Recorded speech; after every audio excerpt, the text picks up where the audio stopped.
ജനസംഖ്യാടിസ്ഥാനത്തിലുള്ള ലോക്സഭാ മണ്ഡല പുനഃക്രമീകരണത്തിനെതിരെ ഒരു മുഖ്യമന്ത്രി നടത്തിയ പോരാട്ടത്തിന്റെ ബാക്കിപത്രമാണ് ഇപ്പോൾ ഈ ഒരു ഹോട്ടലിൽ നടക്കുന്ന ചർച്ച. ആദ്യമായി മണ്ഡല പുനഃക്രമീകരണത്തിനെതിരെ രംഗത്തെത്തിയത് തമിഴ്നാട് മുഖ്യമന്ത്രി MK സ്റ്റാലിനാണ്. സ്റ്റാലിൻ ആദ്യം ഇതിനെതിരെ ഒരു പ്രസ്താവന നടത്തി. ഫെഡറലിസത്തിനെ സംരക്ഷിക്കാൻ ഏതറ്റം വരെയും പോകുമെന്ന് പറഞ്ഞു. പിന്നാലെയാണ് ഇത്തരത്തിൽ എല്ലാ പാർട്ടികളുടെയും തമിഴ്നാട്ടിലെ 45 പാർട്ടികളുടെ ഒരു യോഗം വിളിക്കുകയും പിന്നാലെ ദക്ഷിണേന്ത്യൻ സംസ്ഥാനങ്ങളുടെ കൂടി പിന്തുണ തേടും എന്നറിയിച്ചത്. പിന്നീട് DMK നടത്തിയത് അല്ലെങ്കിൽ മുഖ്യമന്ത്രി സ്റ്റാലിൻ നടത്തിയത് കുറ്റമറ്റ ചിട്ടയായിട്ടുള്ള പ്രവർത്തനമാണ്. ഓരോ സംസ്ഥാനങ്ങളുടെയും കൃത്യമായ ലിസ്റ്റുണ്ടാക്കി വിളിക്കേണ്ട പാർട്ടികളുടെ ലിസ്റ്റ് എടുത്ത് ഓരോരുത്തർക്കും ചുമതല നൽകി പ്രത്യേകമായി ഓരോ നേതാക്കളെയും കണ്ടുവിളിച്ചു.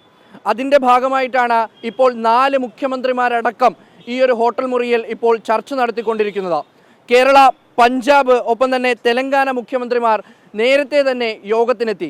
ഒപ്പം തന്നെ കർണാടകയിലെ ഉപമുഖ്യമന്ത്രി, തമിഴ്നാട് ഉപമുഖ്യമന്ത്രി, ഒപ്പം അങ്ങനെ പ്രധാനപ്പെട്ട നേതാക്കളൊക്കെയും BJP ഇതര മുന്നണിയുടെ ഭാഗമായി നിൽക്കുന്ന പ്രധാനപ്പെട്ട നേതാക്കളൊക്കെയും പാർട്ടികളുടെ അംഗങ്ങളൊക്കെയും ഇവിടെ എത്തിയിട്ടുണ്ട്. ഇടതു പാർട്ടികൾക്ക് അംഗീകാരമുണ്ട്. ഒപ്പം തന്നെ ഇപ്പറയുന്ന കേരള കോൺഗ്രസ്, മാണി വിഭാഗം, ജോസഫ് വിഭാഗം, RSP ഈ പാർട്ടികളിലൊന്നും പെടാത്ത, ഒന്നുകിൽ ഇന്ത്യ മുന്നണിയിൽ അല്ലെങ്കിൽ NDAയിൽ പെടാത്ത പാർട്ടികളൊക്കെ തന്നെയും പലരും ഇവിടെ എത്തിയിട്ടുണ്ട് എന്നുള്ളതും സ്റ്റാലിനെ സംബന്ധിച്ചിടത്തോളം ഏറ്റവും അഭിമാനാർഹമായ ഒരു കാര്യമാണ്, പ്രശംസനീയമായ കാര്യമാണ്. കാരണം തമിഴ്നാട്ടിലെ ഒരു പ്ലാറ്റ്ഫോമിൽ ഈ നേതാക്കളൊക്കെയും ഒരുമിപ്പിച്ചെത്തിക്കാൻ കഴിഞ്ഞിട്ടുണ്ട്. ചർച്ച എന്തായാലും അല്പസമയത്തിന് മുമ്പ് തുടങ്ങിയിട്ടുണ്ട്. പ്രധാന ആവശ്യമായി ഈ ഒരു മണ്ഡല പുനഃക്രമീകരണം 2056 വരെ നിർത്തിവെക്കണമെന്നുള്ളൊരു ആവശ്യമാണ് യോഗത്തിൽ പങ്കെടുത്തവരൊക്കെയും പറഞ്ഞിരിക്കുന്നത്. സ്റ്റാലിൻ ആദ്യം തന്നെ മുൻകൂട്ടി എറിഞ്ഞിട്ടുണ്ട്, ഈ ഒരു യോഗത്തിൽ പങ്കെടുത്തവരുടെ ഐക്യം നിലനിർത്തണം, ആരും ഇടയ്ക്ക് വെച്ച് കൂട്ടം തെറ്റി പോകരുത് എന്ന് സ്റ്റാലിൻ പറഞ്ഞിട്ടുണ്ട്. നേരത്തെ ഇന്ത്യ മുന്നണിയുടെ ഇപ്പോഴത്തെ ഗതിയൊക്കെ നമ്മൾ കാണുന്നുണ്ട്, അതുകൊണ്ട് അത്തരത്തിലൊന്നും ഉണ്ടാകരുത് എന്ന് സ്റ്റാലിൻ നേരത്തെ പറഞ്ഞിട്ടുണ്ട്.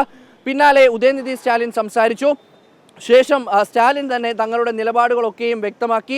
അതിലേറ്റവും പ്രധാനമായി ഈ യോഗത്തിൽ ഉയർന്നു വന്നത് ദക്ഷിണേന്ത്യൻ സംസ്ഥാനങ്ങളുടെ മുഖ്യമന്ത്രിമാർ ഒരുമിച്ച് രാഷ്ട്രപതിയെ കാണാൻ പോകുന്നു എന്നുള്ളതാണ്. മണ്ഡല പുനഃക്രമീകരണത്തിൽ തങ്ങളുടെ ഒരു സീറ്റ് കുറയും എന്ന് കണ്ടുകൊണ്ട്, തങ്ങളുടെ രാഷ്ട്രീയ പ്രാതിനിധ്യം കുറയുമെന്ന് കണ്ടുകൊണ്ട് രാഷ്ട്രപതിയെ സമീപിക്കാൻ തീരുമാനിച്ചിട്ടുണ്ട്.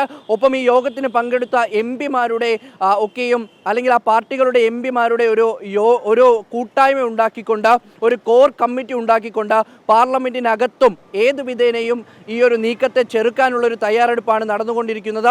അങ്ങനെ വളരെ പ്രധാനപ്പെട്ട ഒരു യോഗം പുരോഗമിച്ചുകൊണ്ടിരിക്കുന്നു.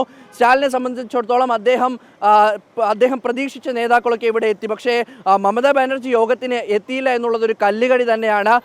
YSR കോൺഗ്രസ് യോഗത്തിന് എത്തിയിട്ടില്ല. പക്ഷേ അവർ പ്രധാനമന്ത്രിയെ കണ്ടുകൊണ്ട് ഈ ഒരു ആവശ്യം മുന്നോട്ട് വയ്ക്കുന്നുണ്ട്, അല്ലെങ്കിൽ അവർക്കൊരു കത്ത് അയച്ചിട്ടുണ്ട്, ഇനി പ്രധാനമന്ത്രിയെ കാണുമെന്ന് അറിയിച്ചിട്ടുണ്ട്. അപ്പോൾ അത്തരത്തിൽ ഒരു യോഗം പുരോഗമിക്കുന്നു.